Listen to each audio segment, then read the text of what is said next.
Assalamu alaikum. Welcome to my YouTube channel Knowledge for Students. So students, today we are going to take the start of class number 15, and in today's class we will talk about has to modal verb. लेकिन class शुरू करने से पहले अगर अभी तक आप लोगों ने मेरे चैनल को सब्सक्राइब नहीं किया तो प्लीज़ सब्सक्राइब के बटन पे क्लिक कर दीजिए। और अगर आप लोगों को मेरी वीडियोस पसंद आ रही हैं और अगर आप इनसे कुछ सीख रहे हैं तो प्लीज़ लाइक एंड शेयर के बटन पे क्लिक कीजिए। और अगर आपको कोई भी परेशानी हो रही है या कोई भी मसला हो रहा है, कोई कन्फ्यूजन आ रहा है तो प्लीज़ आप लोग कमेंट्स बॉक्स में जाके कमेंट्स भी कर सकते हैं। तो चलें गाइस, स्टार्ट करते हैं हमारी आज की class. So students, has to modal verb is used to express necessity in the present. अगर आप इस डेफिनेशन को देखें तो इसकी definition same as it is जिस तरह से हमारी हैव टू मॉडल वर्ब की हमने डिस्कस की थी, बिल्कुल वैसे ही इसकी भी डेफिनेशन है कि टू एक्सप्रेस बयान करने के लिए नेसेसिटी ज़रूरत को इन द प्रेजेंट मौजूदा वक्त में। सेम यही डेफिनेशन हमने हैव टू मॉडल वर्ब में भी पढ़ी थी। सो उर्दू जुमलों के आखिर में ना है, नी है, ने है या पढ़ता है, पढ़ती है, पढ़ते हैं वगैरह आता है। So students, has to and have to modal verb बहुत इंपॉर्टेंट है, वो इस सेंस में कि हमने जो कुछ भी करना है, मिसाल के तौर पे मैंने खाना खाना है, मैंने कॉलेज जाना है, मैंने ये काम करना है, मैंने ऐसे करना है, मैंने वैसे करना है, मैंने कपड़े चेंज करना है, मैंने ग्राउंड में जाना है, मैंने अपने दोस्तों से मिलना है, मैंने अपने होमवर्क लिखना है, मैंने काम करना है, मैंने ये करना है, मैंने वो करना है, यानी कि इस जैसी जितनी भी स्टेटमेंट है या जिसके एंड पे पढ़ता है, पढ़ती है, पढ़ते हैं वगैरह आता है, तो इस तरह के जितने भी सेंटेंसेस होंगे वहां पर हम हैज टू और हैव टू का यूज करेंगे। तो स्टूडेंट्स, यहां से आप आइडिया लगा सकते हैं कि ये मॉडल वर्ब कितना इंपॉर्टेंट है और हम अपनी डेली लाइफ में इसका कितना इस्तेमाल करते हैं। सो अब हैज टू और हैव टू मॉडल वर्ब चूंकि सेम है, बस फर्क इतना है कि ये डिफरेंट सब्जेक्ट्स के साथ यूज होते हैं। हैज टू मॉडल वर्ब जो है वो यूज होता है use only with he, she, it and singular noun, यानी कि जब भी हमारा सब्जेक्ट इन चार में से होगा तो उस सूरत में हम हैज टू मॉडल वर्ब का यूज करेंगे। हैव टू मॉडल वर्ब में ये था कि हम आई, वी, यू, दे और प्लूरल नाउन के साथ यूज कर रहे थे, यानी कि अगर ही, शी, इट आता तो वहां पर हम हैव टू का इस्तेमाल नहीं कर सकते थे, वहां पे हमें हैज टू का यूज करना था। और आई, वी, यू, दे आएगा तो वहां पर हैज टू नहीं यूज हो पाएगा, वहां पर हम हैव टू का यूज करेंगे। सो स्ट्रक्चर अगर हम देखते हैं तो कल वाली स्ट्रक्चर में और आज वाली स्ट्रक्चर में फर्क सिर्फ इतना है कि यहाँ पर subject plus has to plus first form plus object है, और वहां पे क्या था कि वहां पे हैज टू की जगह हैव टू आ रहा था, बाकी स्ट्रक्चर यही थी। तो चलें कुछ सेंटेंसेस बना के देखते हैं। उसने इंग्लैंड वापस जाना है या उसे इंग्लैंड वापस जाना पड़ता है।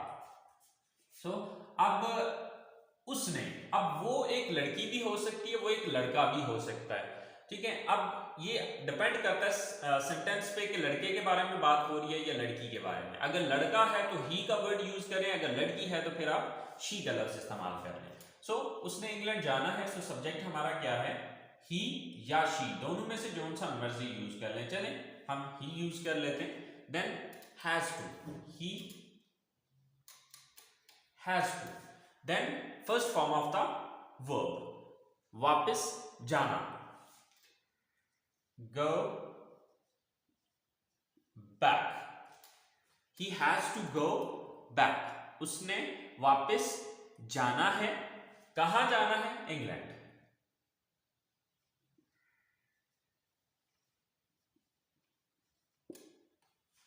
He has to go back to England, उसने इंग्लैंड वापस जाना है या उसे इंग्लैंड वापस जाना पड़ता है। सो आसिम को इस मुकाबले में हिस्सा लेना है या आसिफ को इस मुकाबले में हिस्सा लेना पड़ता है। सो सब्जेक्ट कौन है यहां पे, Asim. Then has to, Asim has to, verb क्या है यहां पर, हिस्सा लेना, participate.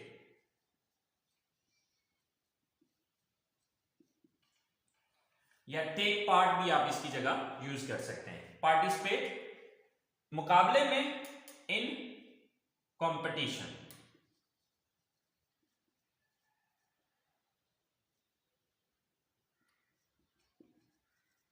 So Asim has to participate in competition. Asim ने मुकाबले में हिस्सा लेना है या आसिम को मुकाबले में हिस्सा लेना पड़ता है। सॉरी, इस मुकाबले में इन दिस कंपटीशन, सॉरी यहां पर दिस भी आएगा। So Asim has to participate in this competition. इसी तरह से हमारा नेक्स्ट सेंटेंस है, उसे कपड़े सिलाई करने हैं या उसे कपड़े सिलाई करने पड़ते हैं। तो यहां पर सब्जेक्ट कौन है? उसे, यानी कि वो एक लड़का भी हो सकता है, वो एक लड़की भी हो सकती है, लेकिन हम यहां पर लड़की ले लेते हैं क्योंकि ऊपर हमने यहां पर सब्जेक्ट ही रखा था, अब नीचे हम शी रख लेते हैं। So she then has to, she has to. Verb क्या है यहाँ पे? काम कौन सा करना है उसने? सिलाई करनी। सिलाई करना की इंग्लिश होती है sew. She has to sew. क्या सिलाई करना है? कपड़े। She has to sew the clothes.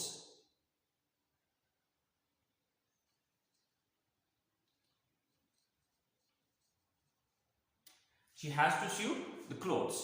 उसने कपड़े सिलाई करने हैं या उसे कपड़े सिलाई करने पड़ते हैं। सो स्टूडेंट्स, ये हमारे हैज टू मॉडल वर्ब की पॉजिटिव सेंटेंसेस हैं। सो आई होप सो आपको ये चीज समझ में आ गई होगी, ये चीज क्लियर होगी। और स्टूडेंट्स इसको बहुत अच्छे से समझिएगा क्योंकि ये हमारा बहुत इंपॉर्टेंट मॉडल वर्ब है, has to and have to, क्योंकि हमारी डेली लाइफ के अंदर इसका बहुत ज्यादा यूज होता है। तो चले आए, अब हम बात करते हैं इसके नेगेटिव सेंटेंसेस की। So students, has to modal verb के नेगेटिव सेंटेंसेस की जो स्ट्रक्चर है वो है subject plus does not plus have to plus first form of the verb and then object. अच्छा स्टूडेंट्स, इस स्ट्रक्चर को देखने के बाद आपके माइंड में एक कंफ्यूजन आ रहा होगा, और वो कंफ्यूजन ये होगा कि मॉडल वर्ब तो हम हैज टू पढ़ रहे हैं, लेकिन यहां पर जो स्ट्रक्चर के अंदर आ रहा है वो हैव टू क्यों आ रहा है? असल में जब हम पॉजिटिव सेंटेंसेस को डिस्कस कर रहे थे तो पॉजिटिव सेंटेंसेस के अंदर आपने देखा कि हमारा जो मतलब डिफरेंस आ रहा था वो सिर्फ हैज और हैव का आ रहा था, ठीक है। लेकिन जब हमने इसको नेगेटिव में कन्वर्ट किया तो नेगेटिव के अंदर अब हमारे पास जो डिफरेंस आ रहा है वो डू और डज का डिफरेंस है। अच्छा, अब ये डू डज कैसे बना और हैज जो है वो हैव में किस तरह से कन्वर्ट हुआ, ये अभी मैं डिटेल इसलिए नहीं बता सकूंगा क्योंकि ये डिटेल हम प्रेजेंट इंडेफिनिट टेंस को जब हम पढ़ेंगे तो वहां पर ये डिटेल समझ आएगी कि ये हुआ कैसे।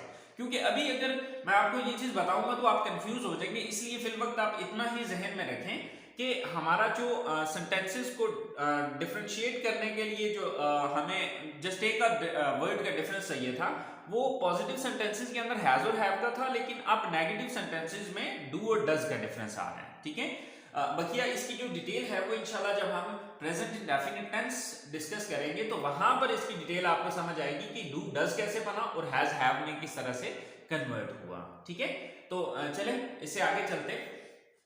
अच्छा, उसने होमवर्क नहीं लिखना है या उसे होमवर्क नहीं लिखना पड़ता है, ठीक है।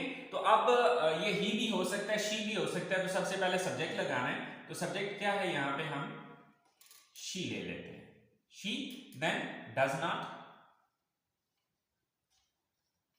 Then have to, she does not have to. क्या करना है? लिखना है। वर्ब क्या है यहां पे? लिखना, right. She does not have to write. क्या लिखने की बात हो रही है? होमवर्क।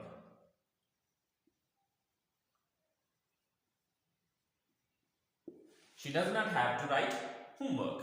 उसने होमवर्क नहीं लिखना है या उसे होमवर्क नहीं लिखना पड़ता है। अब देखिए नीचे वाले सेंटेंसेस में मैंने सिर्फ ना है का सेंस लिया, पढ़ता का नहीं लिया, तो यानी कि जहां पर भी पढ़ता पढ़ती पढ़ते वगैरह भी आया तो वहां पर भी आपने जो सेंटेंस है वो इसी तरह से बनाना है, ठीक है, क्योंकि इंग्लिश में सेंटेंस दोनों का एक ही तरह से बनेगा, ठीक है। और नेक्स्ट सेंटेंस है हमारे पास, सोनिया ने इस कॉलेज में दाखिला नहीं लेना है। तो सब्जेक्ट कौन है? Sonia, then does not, Sonia does not, then have to, Sonia does not have to. Verb क्या है यहां पे? दाखिला लेना। So take, sorry,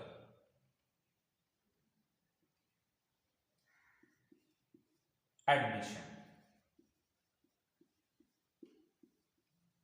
Sonia does not have to take admission इस कॉलेज में, इन दिस कॉलेज।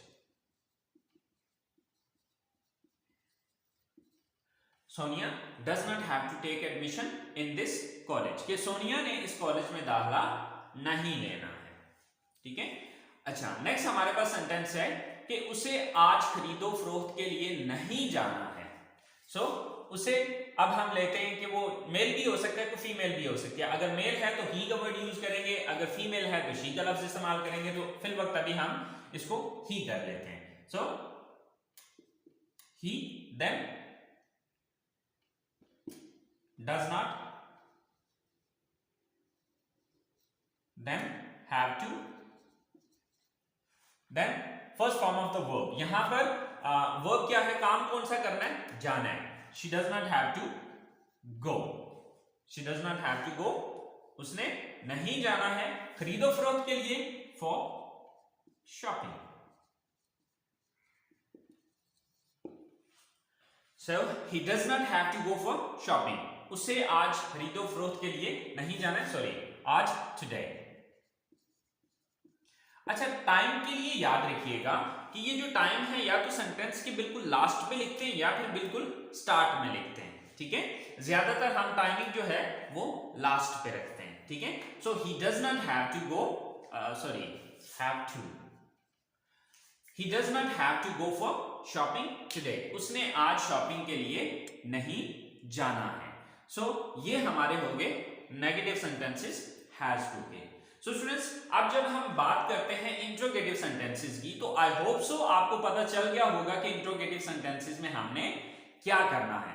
लेकिन अगर आपको नहीं भी समझ आई तो चले कोई बात नहीं, मैं आपको बता देता हूं। जैसे कि रूल है कि अगर आप किसी भी सेंटेंस का नेगेटिव बना लेते हैं तो उसका इंट्रोगेटिव बनाना आपके लिए कोई प्रॉब्लम नहीं है। क्यों? क्योंकि आपने देखना यह है कि नेगेटिव सेंटेंसेस में हमने किस लफ्ज के बाद नॉट लगाया था। तो यहां पर हमने नॉट लगाया था किसके बाद, डज के बाद। तो इसका मतलब है इसी लफ्ज को उठा के हम सेंटेंस के शुरू में ले आएंगे तो ये इंट्रोगेटिव सेंटेंस बन जाएगा। तो यहां पर पिछले हैव टू मॉडल वर्ब में क्या हो रहा था कि डू शुरू में आ रहा था, अब यहां पर डज शुरू में आ जाएगा। That's it. तो चले आए देखते हैं। So students, has to modal verb के इंट्रोगेटिव सेंटेंसेस बनाने के लिए स्ट्रक्चर जो है वो है, सबसे पहले हम डज का इस्तेमाल करेंगे, then subject, then have to, then first form of the verb and then object. So at that there is a question mark. So क्या उसने क्रिकेट खेलना है? First of all does, then subject कौन है, वो, यानी कि उसने। वो लड़का भी हो सकता है, वो लड़की भी हो सकती है, लेकिन हम लड़का लेते हैं। So does he, then have to, does he have to. Verb क्या है यहां पे, खेलना, play. Does he have to play, क्या खेलना है, cricket. So does he have to play cricket, क्या उसने क्रिकेट खेलना है। क्या आसिया ने अपनी क्लास लेनी है? So first of all does, then subject कौन है, Asiya, does Asiya, then have to, does Asiya have to. काम कौन सा, वर्ब क्या है यहां पे, क्लास लेना। टेक क्लास भी कह सकते हैं, अटेंड क्लास भी कह सकते हैं, डिपेंड ऑन यू। अटेंड अपनी क्लास, हर class. So does Asiya have to attend हर क्लास, क्या आसिया ने अपनी क्लास लेनी है। क्या साहिल ने अपना बिजनेस शुरू करना है? सो डज, देन सब्जेक्ट कौन है, Sahil, then have to, then verb क्या है यहां पे, शुरू करना, स्टार्ट। ऑब्जेक्ट क्या है, अपना business, his own business. So, does Sahil have to start his own business? क्या साहिल ने अपना जाती अपना बिजनेस शुरू करना है? तो ये हमारे जो है इंट्रोगेटिव सेंटेंसेस हैं। मैंने तो जस्ट 3 एग्जांपल्स दिए हैं। सो गाइस इससे हजारों जुमले बनेंगे, ठीक है। तो आपको ये सेंटेंसेस बनाने के लिए आप किसी भी एक बंदे को पकड़ लें और उसके जो भी उसने जो कुछ करना है उसकी सेंटेंसेस को बनाएं। सेंटेंसेस को बना के तो आप जो है वो इंग्लिश में उनको कन्वर्ट करें। और इसी तरह से हैव टू मॉडल वर्ब है तो आप अपने बारे में ये सोचें कि सुबह जागने से लेकर रात सोने तक आपने क्या कुछ करना है। तो उन सारी सेंटेंसेस को पहले उर्दू में लिखें, लिख के फिर उनको इंग्लिश में कन्वर्ट करें। मिसाल के तौर पे मैं ये कहता हूँ कि मैंने सुबह उठना है, मैंने वजू करना है, मैंने नमाज पढ़नी है, मैंने कुरान पाक की तिलावत करनी है, फिर मैंने तैयार होना है, मैंने नाश्ता करना है, मैंने कॉलेज जाना है, मैंने अपनी क्लास लेनी है, मैंने घर वापस आना है, मैंने रेस्ट करनी है, मैंने मतलब सुबह जागने से लेकर रात सोने तक आपने जो कुछ भी करना है उन सारे पूरी अपनी पूरे दिन की एक्टिविटीज को नोट डाउन करें और फिर उसको इंग्लिश में कन्वर्ट करें, ठीक है। और वहां से आपको आइडिया हो जाएगा कि ये मॉडल वर्ब कितना इंपॉर्टेंट है और डेली रूटीन में आप इसका कितना इस्तेमाल करेंगे, ठीक है।